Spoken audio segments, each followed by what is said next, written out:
Talvez você pergunte isso porque sofrimento tem um efeito imediato. Ele encurta o horizonte, ele reduz o alcance do olhar. A perspectiva fica pequena, né? O amanhã fica nebuloso, a visão fica turva e o coração começa a negociar com cenários. Confiar nesse ambiente parece antinatural.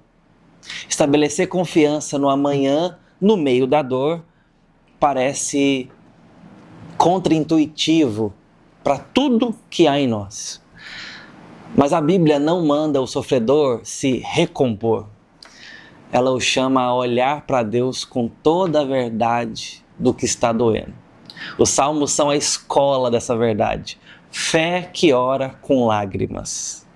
Que bom que temos salmistas dados ao choro, dados às lágrimas, porque ali a gente vai encontrando não só identificação, e é muito importante encontrá-la, mas nós vamos vendo que há lugar para as nossas lágrimas e temores na oração.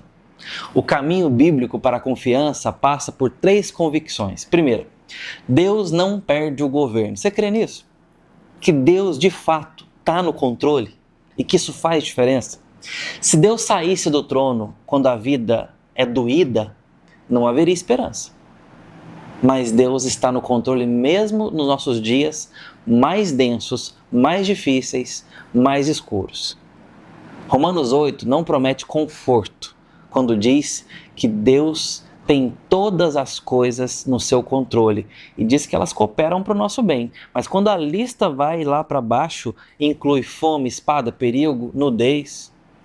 Então, todas as coisas que cooperam para o bem dos filhos de Deus são todas as coisas, inclusive coisas duras e doídas para o nosso conforto.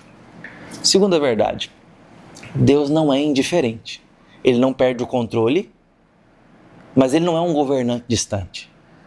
Ele se aproxima, ele se permite ser chamado de pai e tem uma relação mais dependente do que a de um filho de um bom pai.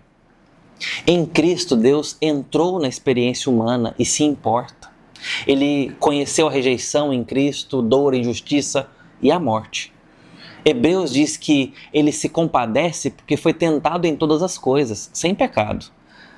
Jesus sabe, e é ele que se propõe a ser o nosso instrutor na dor.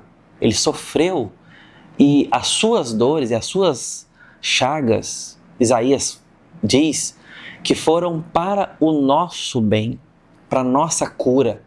Então, ainda que a gente passe por dores agora, elas são momentâneas. Cristo garantiu nas dores dele a cura e a ausência da dor num futuro.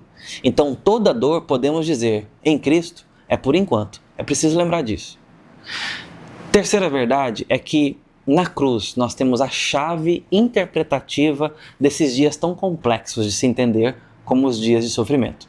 Se um dia houve um momento em que parecia que Deus estava ausente, distante, em silêncio, nós precisamos lembrar que foi no Calvário e justamente ali que ele estava realizando a maior obra de amor e redenção enquanto assumia no seu corpo toda a dor e todo o sofrimento. Essa é a linguagem do amor de Deus. Ele sofre para nos dar alegria, de tal forma que as nossas dores aqui são suportáveis. Não parece, eu sei, mas em Cristo dá para atravessar a dor. E o cristão deveria ser a pessoa mais habilidosa para lidar com a dor, porque nós temos motivo para atravessá-la. Isso não responde cada porquê particular que o nosso coração vai dizer nos dias mais doídos, mas responde a pergunta mais crucial: por que confiar o coração em Deus? Philip Ryken, um comentarista brilhante, diz o seguinte: a vida cristã exige um contínuo voltar-se do pecado para Cristo. O cristão diariamente olha para Cristo em busca do seu cuidado amoroso. O crente arrependido nunca deixa de confiar no poder salvador do Salvador crucificado e ressurreto. Nós temos que estar fazendo esse caminho de volta sempre. Sempre. E há momentos na vida em que precisa ficar mais claro do que outros que nós temos um Redentor que vive. Confiar, portanto, Não é uma explosão emocional. É um movimento de repetição. Repetição da convicção. Lembrar o próprio coração. Lembrar a própria mente, os pensamentos. Quando falta luz, eu preciso lembrar que a luz existe, mesmo quando eu não estou enxergando ela. Voltar a Cristo no meio da dor é importante para o coração. Voltar a verdades fundamentais no meio do vendaval. E se hoje você só consegue uma oração curta, trêmula, isso não é fracasso. Às vezes, maturidade é orar com poucas palavras e permanecer ali.